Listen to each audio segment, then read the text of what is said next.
I had to get really clear on my strategy. So I wanted to house hack one more time before I quit my job.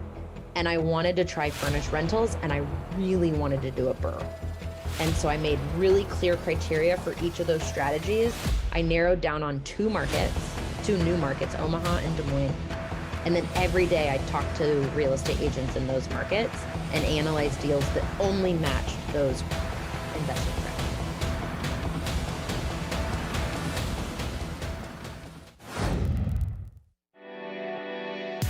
You're listening to the AZREIA Show. If you're looking for quality real estate investing information that you can trust, you've found it. Stay tuned and join the tens of thousands of members that have already benefited from AZREIA, your home for education, market information, support, and networking opportunities that will advance your real estate investing career. Hello, great state of Arizona and the Western Seaboard. It's Marcus Maloney, and this is the AZREIA Show. Welcome to another episode, and we have our Executive Director, Mike Del Preet, with us on today. How are you, Mike? Wonderful, wonderful. Great.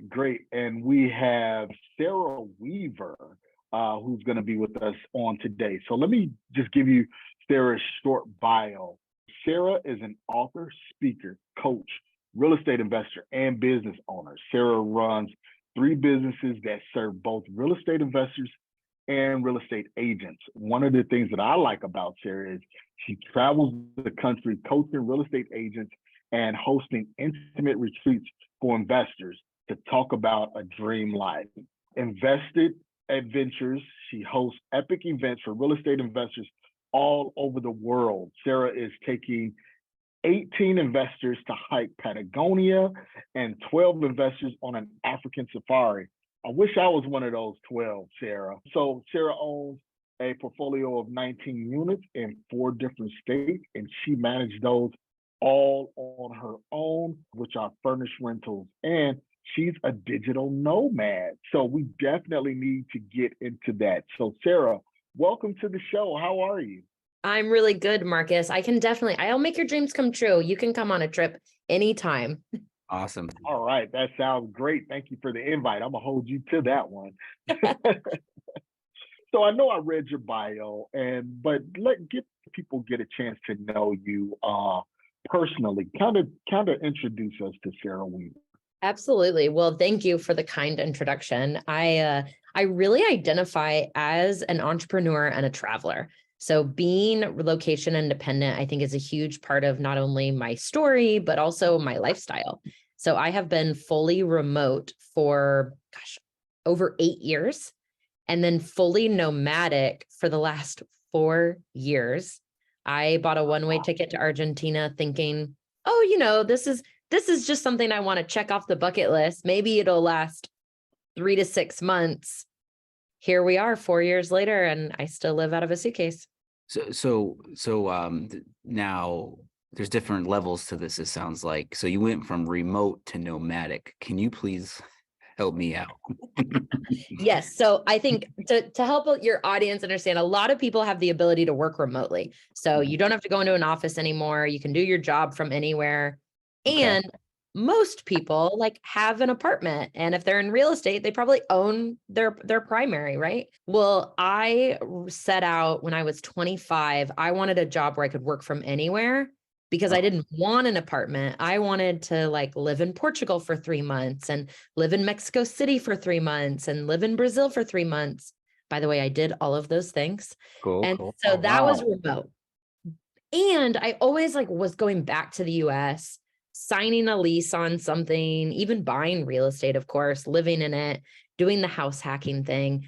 And then one day I was like, why do I live here? Health insurance is expensive. My car is expensive. Even my cell phone plan is twice as much as it is in Brazil. And so I thought, I'm just going to give it a go. I'm going to try living in South America for a few months, really sell the car, sell the kids, sell everything. Just kidding about kids. Yeah. I'm single, no kids. Sell the kids. Not judging. Yeah, I'm single, no kids, which allows this to happen. I get a lot of comments on that. So I just wanted to live fully remotely and nomadically, meaning I just can pick up and leave whenever I want. And to my surprise, I'm still doing it 4 years later. Wow. No strings attached. No, not yet. Nowhere. Wow. So why did you, Sarah? So how did you get the real estate bug? How did that come about? Because you wanted to move around and do everything. So why real estate? Yeah, why like such a fixed location, like actual physical assets? Because I've always had this whisper of real estate. My story, I don't have like a profound conversation. Yes, of course, I've read Rich Dad, Poor Dad, but there wasn't a one moment in my life where I was like, that's it, I'm going to do real estate. But I grew up with a dad who worked for a new home builder, and my mom did new home construction cleaning. So she would go in after all of the subcontractors and clean up on these brand new builds. So I grew up in new construction, like playing on dirt piles, running through framed houses. And so you would think that would be, yeah, I'm going to be a real estate developer or a builder or a real estate agent. Nope. I went to school to be a journalist, and I got a degree in international studies because I, of course, wanted to be an international journalist. Mhm. Then I taught English in South Korea. And then I followed love to Texas. So just like any country song. Okay. Mhm. And I knew that I was good at sales. And so I became a real estate agent, because it's always a good idea to become a real estate agent in a town where you know no one. Yeah. Yeah. Right. And I think it was that moment that I realized, okay, the people that I feel like have true wealth, they own real estate. They don't just sell real estate. And then I also had a mentor, and she was doing what I now call the live and flip. So she was living in these houses, living in chaos, honestly, renovating houses in Austin, Texas. So she was being able to get in for lower down payments, live in a construction zone, and then either turn them into a rental or sell them. And so it was a combination of all of these things in my life that finally equaled, I'm going to buy some real estate. Okay. So the live and flip was, so that's more like, bypassing the capital gain idea if she was going to sell it, which is, yeah, that's awesome. It's a little bit house hacking, right? It's like, yeah, I call it like elevated house hacking, but also talk about delayed gratification. Like I mentioned, I don't have kids, but she did. She had little kids in this construction zone. I mean, for weeks, sometimes months, you're living without a kitchen or without an extra bathroom. And so it's the ultimate delayed gratification. Yep. Love it. Awesome. So you picked out real estate. So now the next step would be picking a strategy of some sort. So, you did as agent. I knew you're a real estate agent, but when in the investing world, what'd you pick and how'd you pick it? Yeah. So the very first thing I did was a live-in. I didn't flip it. I still have it as a rental, but I house hacked and I did a down to the studs renovation. So Wow. you guys will learn I don't do anything like half. Everything is like very intense. Mhm. And so I took the entire upstairs of that property down to the studs with the help of my dad, who happens to be in construction. But I had to figure out the market, how to purchase a property, and how to finance it. So by this point, again, this nomadic thing follows me. So I left. So we're trying to keep up with you, Sarah. Exactly. It's hard. My parents don't know where I am most of the time. So just like any good country song, I followed love and it didn't work out. So I was living in Denver, Colorado. And that was when I don't know what it was, but it just was this whisper that said, I really think real estate is the way to build wealth. So I started looking in Denver, still to this day, kicking myself I didn't buy anything, but I couldn't figure out how to make the numbers work. So I went home to Kansas City, which is where I grew up. And my first property was in Kansas City. Got it. Gotcha. Okay. Price point's a little bit lower in Kansas City. Way lower. Yep. And a great rental market also. So, okay. I can see why you did that over Denver. Yeah. Okay. So that was your first property. So you did the live-in flip, you sold it. How much did you net from that sale? So from that property, I turned it actually into my first rental. So I still own that. I did the rent by the room strategy. So I rented each room on its own separate lease to a, young 20 something. Cause I was a semi-young, I was like mid-20s. Okay. And that was my first taste in passive income. I was like, wait a minute, like I get rent checks every month. And I was spending, I think I spent 7 months that year abroad because I had the remote job. So the day the renovations were completed, I bought a flight. Okay. Wow. Yeah. So let's kind of talk about the rent by the room, because that's something that's starting to become prevalent in the real estate space. So that property, how was the location? Was it close to downtown Kansas City, or was it by a college? Kind of give us some demographics on that. Yeah, so it's about 25 minutes from downtown, which in Kansas world, that still is like quite the drive. There's not much traffic going on, but it wouldn't be necessarily a downtown location. It is actually an A-class neighborhood, which, knowing what I know now, everything I've bought since then has not been in an A-class neighborhood. But I knew that 20-somethings and families wanted to live in this neighborhood. It feeds into one of the best school districts. It's a really nice area. A lot of college graduates, especially from the University of Kansas, which is where I went, a lot of them move there for their first job. Gotcha. Okay. And I was asking that, just to wrap our heads around, that co-living space, Yep. because you have to there's only a certain demographic kind of that want to live in that environment. So that's why I was asking about the location. Okay. So you did that, and then you went abroad. Where did you go? That first trip was, took my dad to Ireland and Scotland as a thank you for all of his manual labor, which I paid him no money for, as you can guess. Shout out to all the great dads in the world that would do anything for their daughters. Also, I just didn't have a lot of money. Like, I think that is a misconception with real estate investors, is that we're just like rolling in the dough. Well, the reality is that like all of my savings was going into the renovation of that property and the down payment. And I'm a little stingy, so I still had a pretty large reserves, but I just live like I don't have money. And so that trip to Ireland and Scotland, I paid for it all with credit card points, because I used new credit cards to pay for the renovations. For the renovation. So I'm always hustling, you guys. So real quick, so once the rental was done and you had people in different rooms, took off. So how was that? Did it work out pretty smooth in regards to like property management at first? Oh, that's a great question. So the answer is yes, because I now self-manage 19 units from afar. So that very first property gave me the confidence that you can do everything remotely. Something breaks, you text your handyman. A tenant has an issue, you pick up the phone and you call them. And here's the really like cool secret about the rent by the room, is that they find their own replacements. So their lease may end and maybe they choose not to renew. Well, then I give them like a bonus if they can find their replacement, or the other tenants in the house, they actively want to be involved in finding their new roommate because they're going to have to live with that person. So I was even able to do turnovers remotely. So yeah, because they're maybe work at a restaurant or something. Hey, come live with me. Like, well, actually, the really nice thing is that area, because it's an A-class neighborhood. I mean, a lot of times my tenants were making, frankly, more money than I was. Like, they were high income earners who were likely saving money to go buy their own house. Because again, houses aren't that expensive in Kansas. And then completely unrelated to real estate, I actually deemed this house the marriage house. Everyone that moved into this house got engaged. I think it has a little bit more to do with demographic, it being the Bible Belt and all.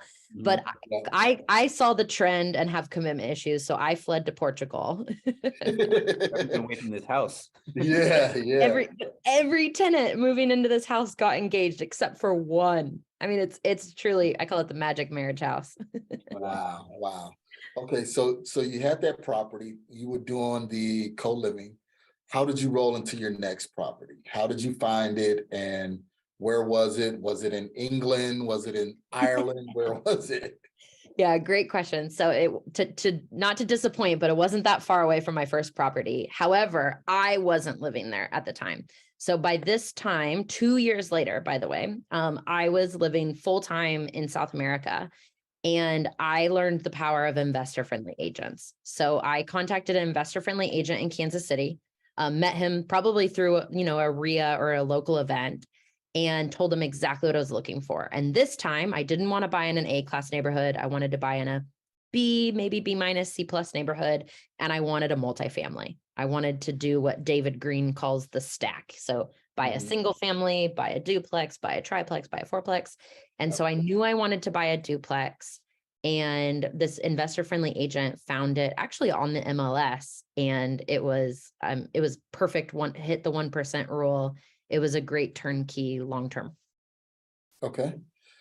Let's see. So you found that through the realtor. How did you find a realtor? Because a lot of people, that's what they say. Well, maybe I don't have any money and I don't want to waste the realtor's time and, just make a lot of excuses. I think after 2 years of seeing how much my property, one, had appreciated, surprisingly, being in Kansas, obviously I wasn't buying for appreciation, right?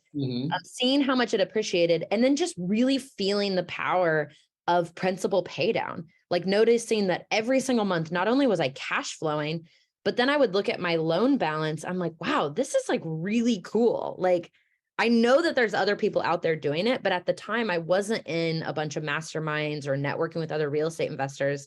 Frankly, I was like living in a beach town in Brazil, living my best life, and just had one rental property.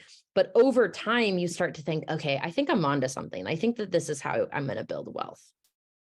So, okay, a couple questions. Yeah, so paying down your mortgage, having a tenant pay your mortgage and pay it down. So appreciation is luck, and equity build up is from your tenants, which is just the true equity there. That's amazing. So now you're traveling. So how are you getting loans? Yeah, great question. I'm working for American companies or US based companies, and I have a W-2 that just allows me to work from anywhere. And that was very intentional. Like in 2015, I actually wrote in my journal, I want to be location independent. And then 8 days later, I got a job that I had for almost 5 years. And she said I could live anywhere. Love it. Wow. That's a key piece, right? Especially if you're as a traveler and wanting to continue to buy property by leveraging bank money. Yeah, having that remote job is huge. That's cool. And then that was the coolest thing too, is for anyone listening that is newly remote, because I know COVID has sent a lot of people remote.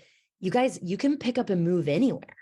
So like, it was tearful driving across I-70. No offense to Kansas City, but in my opinion, Denver is cooler.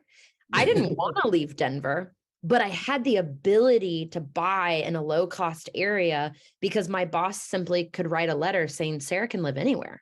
Yeah, that's amazing. Yeah. So what was this were you journaling? Were you a journalist? Was that the job? So no, I actually was a recruiter for a real estate focused company. So this was really cool. All of my clients were top real estate agents all across the country, and we helped them staff their team.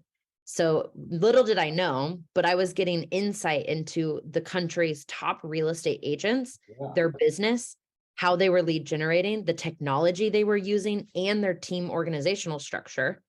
And then I learned every single role super in depth, or at least enough to interview someone. So while I never want to be a transaction coordinator, I could interview transaction coordinators all day long and tell you which ones are worth their weight in gold and which ones aren't. Because we placed, in my time there, I placed 270 staff members in brokerages and on individual teams all across the US and Canada. Wow. Yeah. Wow. And I lived in Brazil, Portugal, Argentina, Okay. Mexico while doing it. So, Okay. so now you're doing, did you end up doing the stack? Did you complete it? I did. So my next property number 3, also came 2 years later. So I want to be clear to your listeners that this was not like a get rich quick scheme, right? I bought one.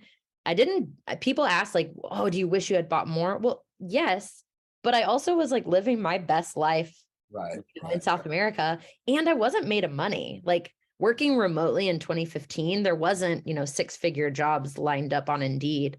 I was making 55,000. So it took a little while, right? So 2 years later, I bought that duplex. Then 2 years later, I bought a fourplex. Love it. Okay. Yeah, and this isn't get rich quick. That's so true. Thanks for pointing that out, right? Because things you see online could be misleading, right? Yeah, there's certain strategies you can make some good hits, some good checks here and there quickly, but this is a long game. And then that summer, I bought a lot of real estate. So I bought a fourplex, a duplex, and a fourplex in 90 days. Okay, let's talk about that then. That's a big jump. So it was a big jump. Everything up. 3 properties over 4 years ish. Mm-hmm. Right? And then you Yep. went from how many in 90 days? So I went from owning 3 units to 15 units in 92 days. So what's the key component there? What's the difference that makes the difference? Like what turned it on? Making a decision that I am a real estate investor. So what do real estate investors do? They analyze markets, then Buy they houses. analyze deals, then they build relationships with investor friendly agents. They hang out with real estate investors. They talk about real estate. Unfortunately, sometimes you fire some of your friends because they don't want to hear you talking about this anymore, or they Mhm. call you, oh, you're a landlord. That sounds terrible. So I surrounded myself with real estate investors, and I saw, okay, that guy's doing it and that girl's doing it. I think I got what it takes to do this. And then I made a decision. I was like, every single day, I'm a real estate investor. Attention, all female investors. AZREIA is excited to announce our good friends are coming to town. Don't miss out on the InvestorCon event in Scottsdale, Arizona on May 18th and 19th. Join us for 2 days of networking, workshops, and keynote speeches from successful female investors. Attend InvestorCon and make valuable connections and gain the confidence you need to take your investing to the next level. Don't wait. Click on the link in the show notes and get more details and the best pricing for InvestorCon in Scottsdale, Arizona on May 18th and 19th, or visit azreia.org/calendar to secure your spot. We can't wait to see you there. There you go. No, that's what it is. It's right there. People overthink it. Like, I know you're gonna chime in, Marcus. Me and Marcus know when we're about to say something. We've been doing this. Yeah. You see his mind spinning. So, because I was going to say that was one of the things that I had to do even before I was a real estate investor. Every day I would say, I am a multi-million-dollar real estate investor. And this is before I even had my first property or anything like that. And like you said, once you make your mind up to do it, your mind start finding ways in order to put things together. And then people start coming into your sphere of influence to where you look up. Now you have 19 units, you have, 30 units and things like that. So it's like you said, it's making that mind up to say, this is what I'm going to be and this is what I'm going to do. Yeah. So- And I made mistakes. So earlier, before I bought that fourplex, I was looking in 9 markets. I was talking to like 20 agents. I was so scattered because the number one question that I get asked now is, what's the best market? Where should I invest? You guys, we live in a world where I can Google best chapstick or best hairbrush or best Thai restaurant to take my boyfriend to. But you can't Google best market. The best market is going to depend on your strategy, how much money you have, your location, in my case, not my location, but where you want to be investing. And then also, like, how involved do you want to be? So one thing I did with those new units is I pivoted and I started doing furnished rentals because I had time. And I believe in delayed gratification. Whereas sometimes I get people, really high net worth individuals, they're like, okay, I want to make a bunch of money in real estate because I want to spend more time with my wife and kids. So I want to own 9 Airbnbs and self-manage. And I'm just like, no, like that doesn't align. Right. And so I had to get really clear on my strategy. So I wanted to house hack one more time before I quit my job. And I wanted to try furnished rentals, and I really wanted to do a BRRRR. And so I made really clear criteria for each of those strategies. I narrowed down on 2 new markets, Omaha and Des Moines. And then every day I talked to real estate agents in those markets and analyzed deals that only matched those investing strategies. You're making this business sound so simple. It really is, right? Like, what if it was, Mike? Like, what if it wasn't that hard? But you know what the key thing, Sarah, is you had focus. One of the things you said is you knew exactly what you wanted to do. You wanted to BRRRR and you wanted to do furnished rentals. So you started looking just at that. What markets can I go into where I can do this, and what deals can I look at that will provide that for me? Versus, like you said before, you was looking at 19 different markets, dealing with 20 different agents. Once you became focused, then everything started to happen for you. Exactly. Yeah. And you have to stop overthinking it. Like at some point, like I it's bad investing advice. Like just pick one. Like imagine if your parents were like, did that with your marriage advice. Oh, just pick one. Like that's bad advice. That's really bad advice, but it's also really great advice. Like you just need to pick a market and then wake up every day and decide to love that person. Oh, wait, we're talking about real estate. Decide to love that market. Like it's a decision. Like everything we do in life is a decision. Yeah, So we true. here at AZREIA, we call it your investor identity. So once you know your identity as an investor, a lot of these questions get answered. Like, yeah, so love it. So now you had a burst of houses you bought over 90 days. So I'm assuming were you in town? Were you still nomadic? Did you make it for that decision? You're like, I need to be there. What was your thought? So I was still living abroad. Fast forward, I'm living in New Zealand, and for a while I was living in a van. So I did do the van life thing in New Zealand. So you can picture me in my van, like traversing where the hobbits live. And I was analyzing deals from there. And when I went under contract on a fourplex, I told my agent, I'm like, let's just see if the seller will accept FHA. And he was like, you want to move here? And I was like, want is a strong word, but willing. Yes, I'm willing to move there. Because in my mind, I thought, you guys know the height of 2021 was no one was accepting FHA if they didn't have to, but it was an off-market deal that my agent found.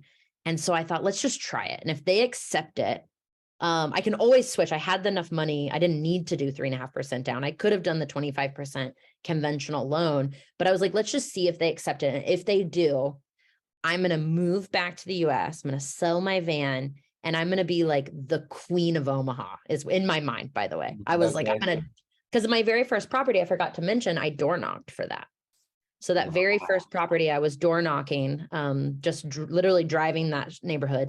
So bought that off market with no agent, then bought the second one, remote with an agent. But the third one I bought with an agent. And I thought, if I move back to Omaha and I just crush it for 9 months of the year, then I could leave every winter and, go to South America. That was my plan.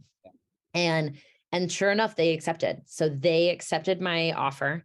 I bought that. Simultaneously, I was sending really similar text messages to an agent in Des Moines, like with my deal criteria. Okay. And I'm a person of my word. I said, if you send me something like that matches my criteria, like I have the money, I will buy it. Well, he was like 4 weeks later. And I just was like tail between my legs, like, shoot, like I'm a little stressed about this, but my accountability group, which is other real estate investors that I met with probably bi-weekly, they said, you got to do it. Like you said you would do it, figured out how to finance it. So I bought 2 duplex from him. And then because I did move back to Nebraska, I moved from New Zealand to Nebraska. I ended up door knocking my neighbor and buying the fourplex off of him. So now I have 2 fourplexes next door to each other and 2 duplexes next door to each other. Love it. So confidence, believe in yourself, make a decision, hang around with the right friends. Yeah. Know what you want, accountability. And functioning in the fear. So I want it to be clear to everyone, like I was still scared. Confident. Yeah, I am confident because I know I can figure anything out.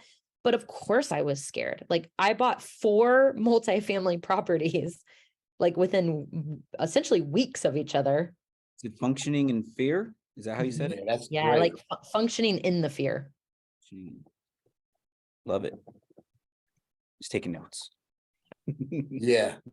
I mean, it's so talk about these furnished rentals because now you have them, you're not there. So how are you managing everything? I know you said, okay, I'll pick up the phone, I call, somebody to come and fix this.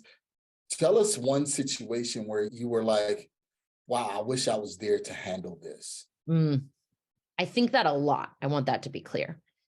But then I also think, so let's give an example. So I'm in Guatemala. I spent a lot of time in Guatemala last year and I had an issue with one of my properties and I'm like, gosh, I just wish I had like someone inexpensive that I trusted that could go just check this out instead of me paying a $150 an hour handyman. Right. But then I stopped and I'm like, really, Sarah, like you're going to be thinking frugal, thinking scarcity mindset.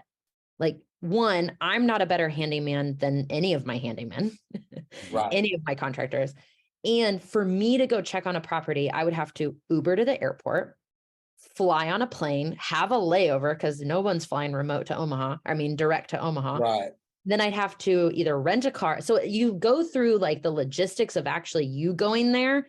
And then you're like, okay, never mind. I'm going to pay that $150 an hour handyman all day long. So it's all mindset. And then of course, budgeting, like $150 an hour, that money is real money. So you have to have reserves. And so if it gives people peace of mind to have extra reserves on the properties that they do out of state investing, they can do that. But I think it's really key to have people on the ground that you trust. Okay. Boots on the ground. So how did you find these handyman in these different remote markets? So the first thing I do is first of all, sorry, Mm-hmm. not to cut you off, but how did you find the handyman that you could trust? I don't have an answer to that. I don't have an answer to that question. No, jokes aside, networking. So being friends with other real estate investors that invest in the market you invest in is key, because you don't need an arborist day one, but then all of a sudden when you have a dead tree or a tree fall down, all of a sudden you're finding yourself Googling arborists in Des Moines. Or you can just text all the real estate investors that you know, and sure enough, one of them has an arborist. So I think it's so key to make friends with other real estate investors. Yep. Okay, sweet. So you have all your rentals, co-living, furnished rentals. Do you have any traditional rentals right now? Like just single? Do. Yep. So out of the 19 units, 10 are long-term unfurnished and 9 are furnished. And I choose to do what I call the medium-term rental strategy. So that is 30 days or more. Okay. The reason I do that is it's increased cash flow more than a long-term. Mhm. And then in these winter months, there's not a lull like there would be with short-term rentals. So today, like I'm fully occupied in all 7 of my furnished rentals in Omaha, and they're all travel nurses. So they're going to stay for 90 days or 13 weeks, which is the length of their contract. So I love it, you guys, because once you make sure the cleaner goes and, everything's automated, right? They make a booking, my cleaner's texted, I'm texted. It's all automated, but it still takes up mind space. Yeah. Mhm. So if you have a turnover every 2-3 days, that's a lot of mind space. Yeah. But for me, the tenant stays in on average 92 days. And so for about 87 of those, it's just pure silence. It's true. Do you use Furnished Finder? Is there like a certain way that you gather these clients? I list on Airbnb and furnishedfinder.com. And right now I'm actually getting better traction on Airbnb than Furnished Finder. But this time last year, it was the opposite. So we'll see if it just has to do with algorithm or what it might be. But I am 100% occupied in 2 of my 9 units, meaning the nurses extended from 3 months to 6 months. And then I had a same day turnover. So they were 100% occupied in 2022. And then the 7 that were not 100% occupied, they were at 97% occupancy. Wow. You. I mean, this is great stuff, Sarah. I wish we had more time with you, but you are going to be here in the Phoenix market coming up in May. Am I correct? Or is it March? That's right. In May. In May. Okay. Kind of wrapping up. Tell us about, you going to Patagonia and taking people on African safaris. Kind of let's wrap up with that good news. Yeah. So as you guys have seen, like travel is always this like theme in my life. Even when I'm buying real estate, I'm always traveling. Sometimes I'm traveling to the market to see the property, but sometimes I am buying things sight unseen. And I think this started to catch some people's eye. They're like, okay, how do you do this? How do you build a real estate portfolio? Because I think what a lot of people do is they build their passive income and then they retire and maybe go on a year-long trip or a great vacation with their spouse. But I just never stopped living my dream life. I just found a way to pay for it. And then people started asking me, hey, I want to travel like you. And so Marcus, you might text me and say, okay, I really want to go to this place. And then I check in with you 6 months later. And how many flights have you bought? None. 0. Yep. I'm like, what is going on? And so finally I got frustrated enough. I'm like, all right, you guys, if I plan a trip, will you guys just come on it? And unanimously, everyone said yes. Oh, wow, that's good. So last year, I started a new company And my company, Invested Ventures, we did 7 events last year, Cool. all over the US and abroad. And then this year, 2023, we actually have 7 events between January and June. Wow. Where are you going? So a group is right now hiking Patagonia. I am not there because I didn't just break my arm. I have annihilated my arm. Oh, I broke every bone in my arm about 7 weeks ago. Oh my. So yeah, so Oh. I'm not in Patagonia, but my company is with 11 investors. In 2 weeks, we're taking a second group to Patagonia. And in January, I always do a goal setting retreat in a new location. So I had a goal setting retreat in Guatemala. Cool. A group from last year actually had a reunion trip this year. So that shows you like that people really enjoy this. And what I love about that reunion trip is that 2 of the people on that trip now invest together doing BRRRRs, and a third person from their group is their private lender. I thought you were So- gonna say they got married. No, you guys, I'm really good matchmaker. Business, do not let me set you up with someone romantically. Like, I haven't figured out my own dating life.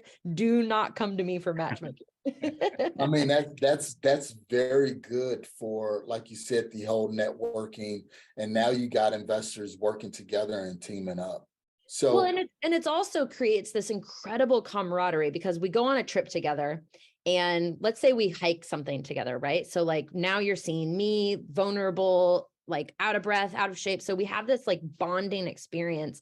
Yeah. And then I'm also able to ask you like, okay, Marcus, tell me about your portfolio. Really? How'd you finance that? I think I'm interested in that. Then weeks later, when I'm analyzing a deal, I can run the deal by you. And that gives me an extra layer of confidence. Or also there's this amazing like FOMO that happens. So I see that, okay, Mike just bought something. Well, dang it. Now I want to buy something. Yep. And so it creates this incredible, I call it the after effect. Yeah. And then not to mention that we're doing cool things. Like this year, we're also going on an African safari and hiking Mount Kilimanjaro. And then the next week, I'm taking a group of women to the south of Italy to look at, actually, that's our first trip abroad where we're actually going to look at property, because a friend bought a $25,000 olive orchard. So we're going to visit her olive orchard and make our own olive oil and Wow. probably buy some properties. So Sarah, because you're doing all of this, I'm pretty sure a lot of the women and men that's listening would want to know, okay, how do I get in contact with Sarah? Because she's doing some adventurous things that I probably want to partake in. So how can we get in contact with you?